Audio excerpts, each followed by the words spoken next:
Bonjour à tous. Dans cette petite vidéo, je vais essayer rapidement de vous expliquer comment on fait pour trouver le tableau de variation d'une fonction à partir de sa courbe représentative.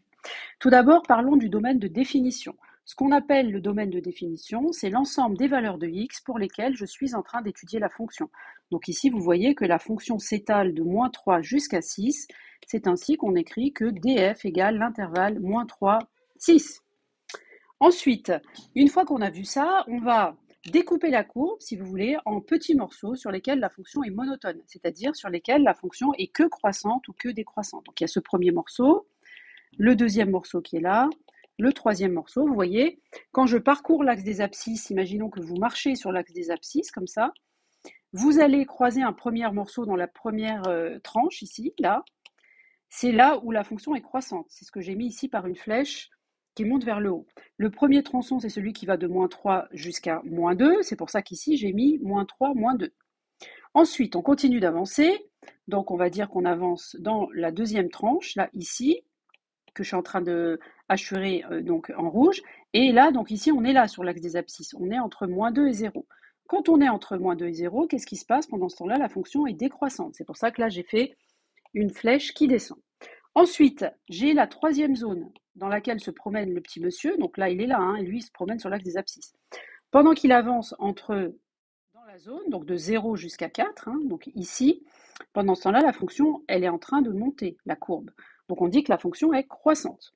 Enfin, pour la dernière partie, donc je vais changer de couleur, voilà. Si je me mets ici en mauve, là, dans la dernière tranche, je vois que sur cette partie-là, donc je suis ici, entre 4 et 6, la fonction est décroissante. Donc en fait, il faut imaginer que vous marchez sur l'axe des abscisses, que vous croisez différentes zones. Ce sont des zones sur lesquelles la fonction est que croissante ou que décroissante.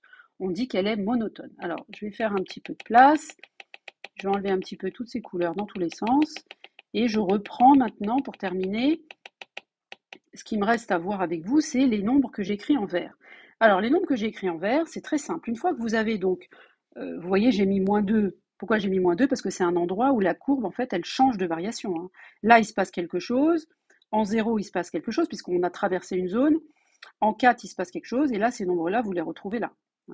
Le -3 et le 6, eux, correspondent au domaine de définition. Donc ça, c'est pas difficile de les trouver. C'est les extrémités, à gauche et à droite, sur l'axe des abscisses. Voilà. Bon, maintenant, les nombres qui sont là. Le 1, qu'est-ce que c'est? Eh bien, je me suis mis en x égale -3 et j'ai cherché son image. J'ai fait ça. Et là, j'ai trouvé que ça faisait 1, parce que l'image de -3, c'est 1.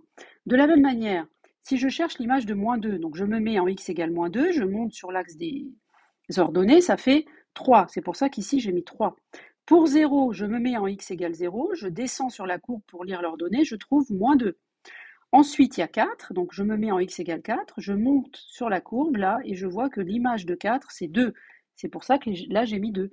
Et enfin, pour 6, vous voyez que l'image de 6, c'est 0 parce qu'en fait, le point d'abscisse 6, il est sur l'axe des x, ça veut dire que son ordonnée est nulle. Donc il est là. Voilà, bah écoutez, j'ai terminé. J'espère que cette vidéo vous a plu, qu'elle vous a aidé. Je vous dis à très bientôt pour une prochaine vidéo. Au revoir.